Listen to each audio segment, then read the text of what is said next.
শয়তানের ফেলা নকল রশি দইরা বৈশা রয়েছে, আর শয়তান আমাদেরকে টানতেছে কোথায়? নিচের দিকে।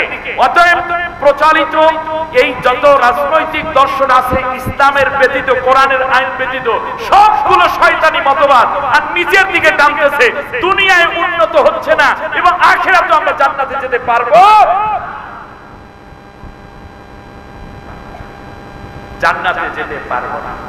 শয়তান চ্যালেঞ্জ করেছে, কারণ শয়তান অনেকগুলো রশি ফেলেছে, তার শত শত ষড়যন্ত্রের রশি, সংস্কৃতির রশি, নম্রতার রশি, শিক্ষার নামে কুশিক্ষা এবং নাস্তিকবাদ সৃষ্টির রশি, হানাহানির রশি, কাটাকাটির রশি, আত্মহত্যার রশি, একে অন্যকে ঠকানোর রশি, মালে ভেজাল মেশানোর রশি, ঠিক তার পাশাপাশি দুর্নীতি, ঘুষ, সুদের রশি, জুলুমের রশি, এইগুলা ধরে বান্দারা বসে আছে। আর দিন দিন তারা কোথায় যাচ্ছে? মুক্তির উপায় কয়টা? একটা। উপরের দিকে উঠতে হলে রশি ধরতে হবে কয়টা? সেই রশির এক প্রান্ত কার হাতে? আর এক প্রান্ত আমাদের হাতে। সুতরাং আমরা এই রশিটাকে শক্ত করে যেন ধরতে পারি, আল্লাহ আমাদেরকে সেই তৌফিক দান করেন। এবারে আপনি আসেন, আল্লাহ তাআলা বললেন না শুধু, বরং আল্লাহর এই রশি তথা কোরআনকে ধরা আমাদের জন্য আল্লাহ ফরজ করে দিয়েছেন। দুঃখজনক ভাবে আমরা কেউ গণতন্ত্রের রশি ধরেছি, কেউ সমাজতন্ত্রের রশি ধরে আছে, কেউ ক্যাপিটালিজমের রশি ধরে আছে, কেউ পুঁজিবাদের রশি ধরে আছে, কেউ সমাজতন্ত্রের রশি ধরে আছে, কেউ এই রশি সেই রশি ধরে আছে। এইগুলো ধরা ছিল হারাম, এইগুলো ধরা ছিল কি? হারাম। আর আল্লাহর কোরআনের রশি ধরা ছিল কি? ফরজ। জোরে বলেন কি? ফরজ। আল্লাহ রাব্বুল আলামিনের জন্য বলেছেন, শোনো, ইন্নাল্লাযী ফারাদা আলাইকাল কোরআন, আমি আল্লাহ রাব্বুল আলামিন এই কোরআন ধরাকে, এই কোরআন অনুযায়ী চলাকে তোমাদের উপরে ফরজ করে দিলাম। সুবহানাল্লাহ। কি করেছেন বলেন? কি করেছেন? ফরজ করেছেন।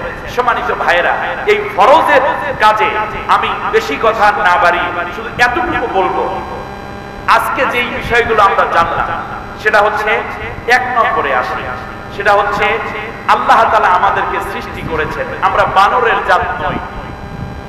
বানর থেকে মানুষ তৈরি হয় নাই, মানুষ তৈরি করেছেন কে? আল্লাহ তাআলা। বেশ। দ্বিতীয় হচ্ছে আমাদের সূরাত অবয়ব দিয়েছেন কে? আল্লাহ তাআলা। এরপরে আল্লাহ রাব্বুল আলামিন ইবলিস এবং সমস্ত ফেরেশতাদেরকে প্রথমে ডেকে বললেন, আদমকে সিজদা করো। বাস।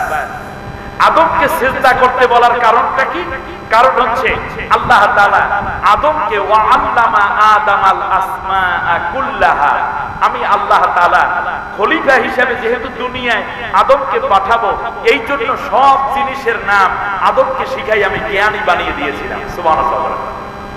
আর ফেরেশতারা বলেছিল যে আল্লাহ তাআলা ইউফসিদুনা ফিল আরদি ওয়া ইয়াসফিকুদ দিমা, তারা তো দুনিয়ায় মারামারি কাটাকাটি করবে, রক্তপাত করবে, আর নাহনু নুসাব্বিহু বিহামদিকা ওয়া নুকদ্দিসু লাক, আমরাই তো তোমার জিকির আজকার তাসবিহ তাহলিল করতেছি।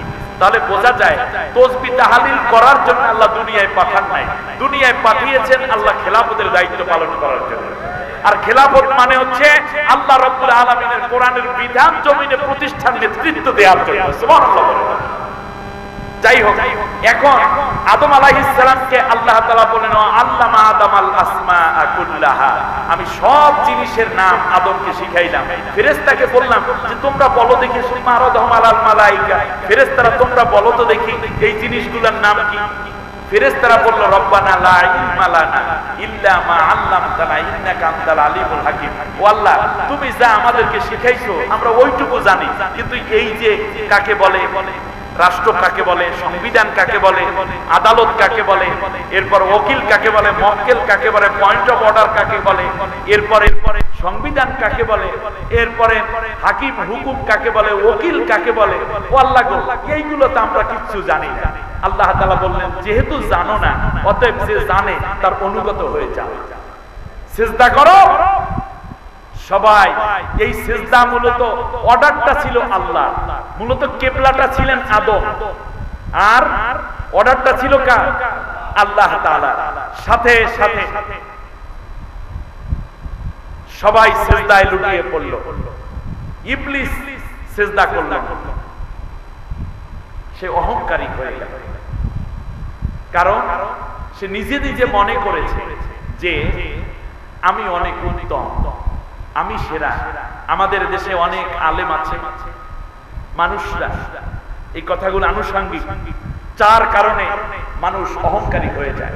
মানুষও অহংকারী হয় কয় কারণে? এক নম্বর হচ্ছে মানুষের ইবাদতের কারণে। বেশি বেশি জিকির, আজকার, তাসবিহ, তাহলিল, তাহাজ্জুদ, নফল, রোজা পড়তে পড়তে মনে হয় যেন অন্যের উপর একটা প্রভাব বিস্তার করে, আমার যেন আমি কিন্তু ওলি আল্লাহ। এগুলো সব ভণ্ডামি। এগুলো কি ভণ্ডামি। ইবাদত করলে সে অহংকারী হওয়ার সম্ভাবনা আছে। তাকে অহংকারী বানায় কে? শয়তান। দ্বিতীয় হচ্ছে টাকা পয়সা হলে মানুষ অহংকারী হওয়ার সম্ভাবনা আছে। আর তৃতীয় হচ্ছে মানুষ ক্ষমতা পাইলে অহংকারী হয়ে যায়। আর চতুর্থ হলো মানুষ জ্ঞানের কারণে অহংকারী হয়।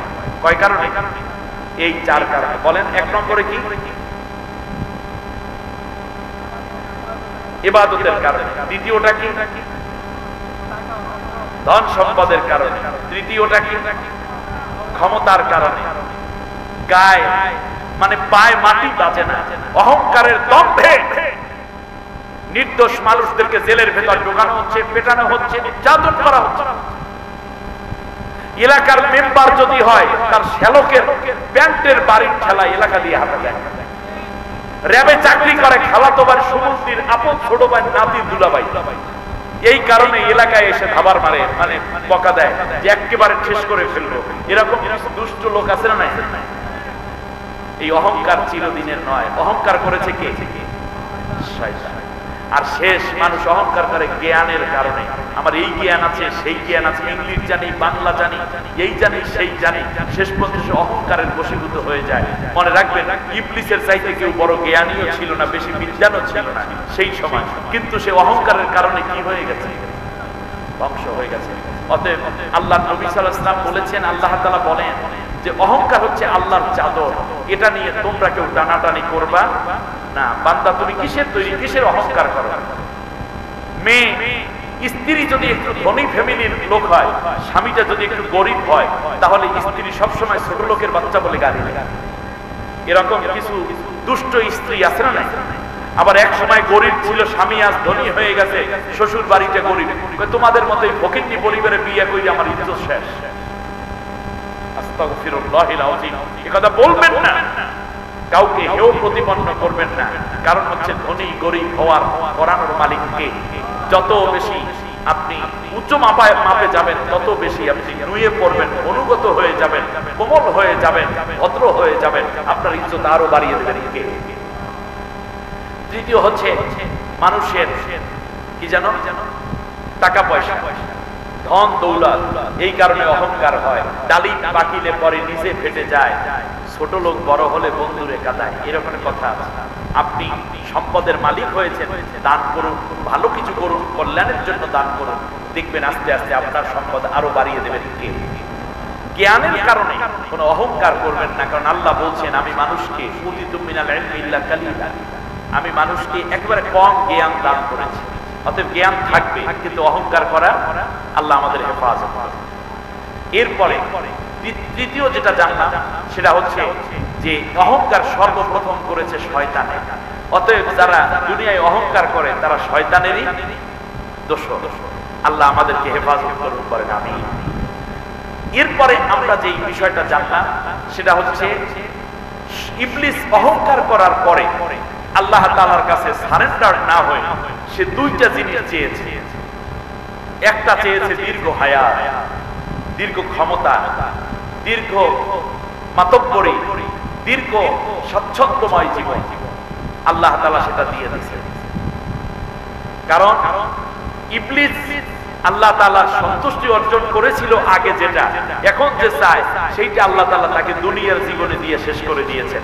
আর মুমিনের জিন্দেগিতে পাওয়া দুনিয়ায় নয়, কোথায়? যেহেতু সে দুনিয়া চেয়েছে, আল্লাহ বললেন দুনিয়া নিয়ে তুমি বিদায় হয়ে যাও। খেয়াল করেছেন কিনা? অতএব আমরা যতটুকু নেক আমল করি তার বিনিময়ে দুনিয়ায় কিছু চাবো নাকি আখিরাতে চাবো? আল্লাহ আমাদের কবুল করুন। এরপর দ্বিতীয় সে চ্যালেঞ্জ করেছিল সব মানুষকে ওয়াসওয়াসা দিয়ে সে জাহান্নামে নিয়ে যাবে। এই জন্য ডান দিক থেকে ওয়াসওয়াসা দেবে, বাম দিক থেকে, সামনে থেকে, পিছন দিক থেকে ওয়াসওয়াসা দিয়ে মানুষকে পথভ্রষ্ট করে আল্লাহ থেকে ভুলাইয়া আল্লাহর সিরাতাল মুস্তাকিমকে ডিনাই করে মানুষ যেন সিরাতুল জাহেল হয়ে যায়, সে যেন পথভ্রষ্ট হয়ে যায়। আল্লাহ তাআলা বললেন, তুমি যেই পথে মানুষদেরকে ডাকবা, আমি আল্লাহ তাআলা ভিন্ন এক পথ তৈরি করব। সেই পথের নাম হলো উপর থেকে আমি আল্লাহ রব্বুল আলামিন একটা রশি ফেলবো। সেই রশির নাম যুগে যুগে তোমরা দেখবে বিভিন্ন সময় আল্লাহ রব্বুল আলামিন বিভিন্ন ফেরেশতাদেরকে বিভিন্ন সময় আল্লাহ নবীদেরকে আল্লাহ প্রেরণ করেছেন। ওই রকম রশি প্রেরণ করি যেই রশিটা আল্লাহ সরাসরি পাঠিয়েছেন জান্নাত থেকে। তাওরাত, ইনজিল, জাবুর, শেষবারে এসেছে যেই কিতাবটার নাম কি? কোরআন। এসেছে কোথা থেকে? জোরে বলেন, আসছে কোথা থেকে? উপর থেকে। তাহলে জান্নাত কোথায়? উপরে। আমরা যেতে চাই কোথায়? জান্নাতে। তাহলে জান্নাতে যেতে হলে রশি ধরবো কোনটা? নাকি 8 রশি, 9 রশি, 10 রশি? না, আমরা ধরবো আল্লাহর রশি। আল্লাহর রশির নাম কি? এই কোরআন ধরা কি সুন্নাত না ফরজ? অর্ডার কার? ওয়াতাসিমু বিহাবলিল্লাহি জামিআ। এরপরে আমরা পরবর্তীতে যেই জিনিসটি জানলাম সেটা হচ্ছে এরপরে শয়তান কিছু রশি চারদিকে ফেলেছে, মানব রচিত বিভিন্ন রশি। এই রশিগুলো আমাদেরকে টানে কোন দিক থেকে? নিচের দিকে। উন্নতির দিকে না অবনতির দিকে? অবনতির দিকে। একেবারে ছোট্ট করে যদি বলি, আজকে আমার এই সুন্দর বাংলাদেশ স্বাধীনতার 53 বছর অতিক্রান্ত হতে যাচ্ছে। দুর্নীতি কি দিন দিন বাড়তেছে নাকি কমতেছে? কথা বলেন না কেন? চুরি ডাকাতি, খুন খারাপি, জেনা ব্যভিচার, বেহায়া বেপরদা, অশ্লীলতা। তাহলে আমরা মিথ্যা মামলা, কয়দিন আগে প্রধান বিচারপতি বলেছে যে এখন যেই মামলা হাইকোর্টে পেন্ডিং আছে আর একটা মামলাও যদি কোনোদিন রুজু না হয় তাহলে এই মামলার রায় দিতে দিতে আগামী 100 বছর লেগে যাবে।